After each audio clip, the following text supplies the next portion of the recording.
Hey everyone, today I'm going to be comparing two works that explore racial identity in passing. You have Danzy Senna's novel Caucasia and the film Passing, directed by Rebecca Hall. And so both of these works really dive into what it means to live between racial boundaries and the psychological impact of passing itself. So the question I'm going to be exploring today is what are the psychological costs of racial passing and the lack of authentic identity as seen in these two works? So both Caucasia and Passing examine characters living between racial boundaries, but they're set in different time periods.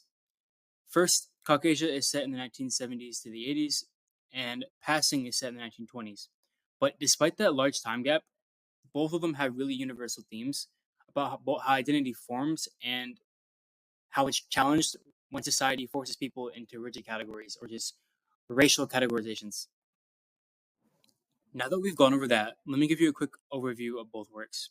So, as I said before, Caucasia is a 1998 novel by Danzy Senna that's set in the 70s and 80s.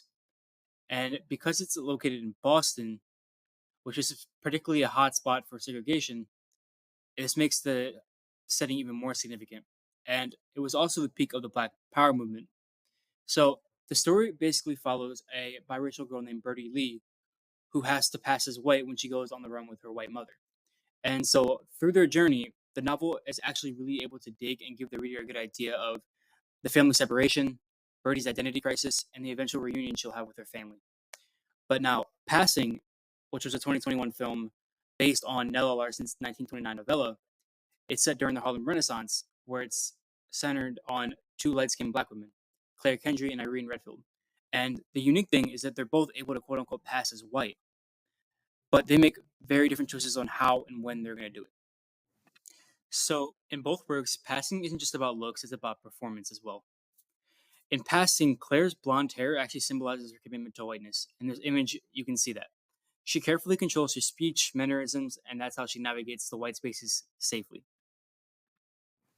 Now, similarly, in Caucasia, Bertie transforms herself into Jessie Goldman, a Jewish girl, to hide her black heritage.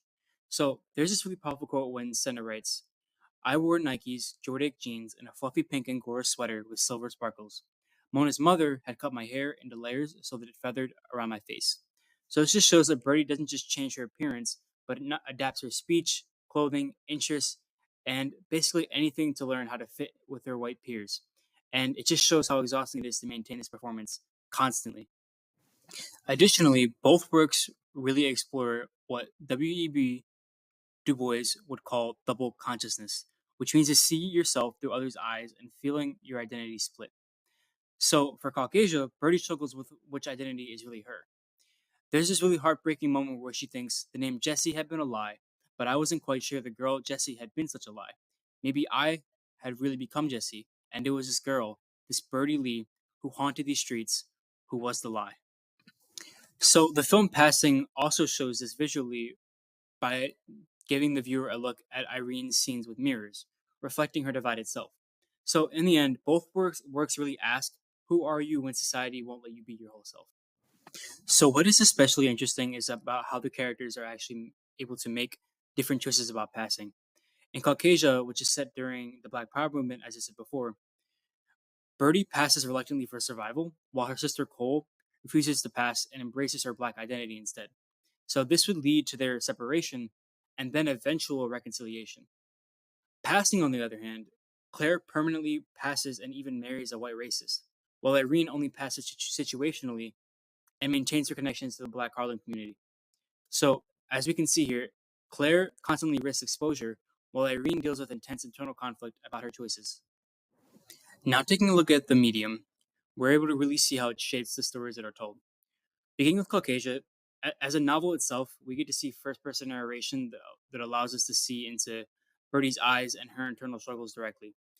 We get access to her thoughts, code switching, and that's all done through language and dialogue. And because the novel spans over 6 years of passing, it also shows its long term effects. But in contrast to this, passing uses black and white cinematography that blurs racial boundaries visually. And this is done also by looking at the visual symbolism that's given. Mirrors, windows, doorways, that all represent different thresholds and boundaries faced by characters. And we also cannot ignore the facial expressions of actors that reveal tensions that are often unspoken. And the music and the lighting within passing create that extra mood of unease. So now that we have that established, let's venture outside and look at the historical settings. So historical settings are often very crucial for understanding these stories. So we know Caucasia took place in the 70s and 80s America, which had a lot of racial tension and was during the Black Power movement. But there's this quote that Bertie's father says, which is, "This country is suicide for a black man. Suicide."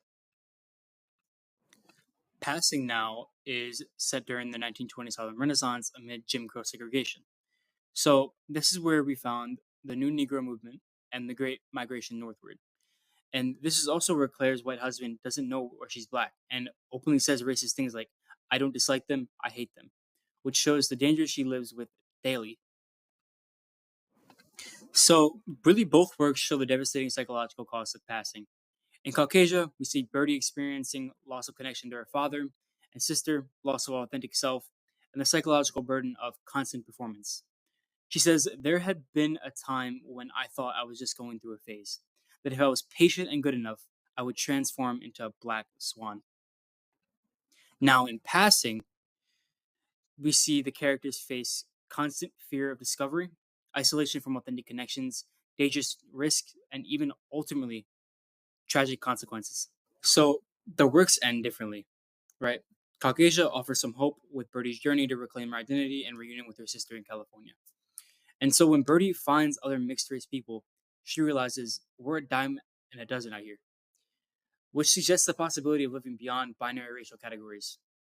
But unfortunately, passing ends tragically, which really emphasizes the destructive nature of rigid racial boundaries. And we see like the tension is left unresolved here. And I really see how the author. So, despite being in different eras, both works really show that identity is socially constructed yet personally felt. They highlight the violence of racial categorization and the human search for belonging. These people were not in one singular world, they were trying to cling to whatever they had left around them. And both stories really resonate today because they ask fundamental questions about authenticity and society's role in. So I'd like to end off with this question. How might Bertie Lee's experience differ if she were living in today's society? Would racial passing still carry the same significance? Consider how modern understandings of multiracial identity, changes in racial discourse, and digital culture might affect your experience. Thank you guys so much for listening and have a great day.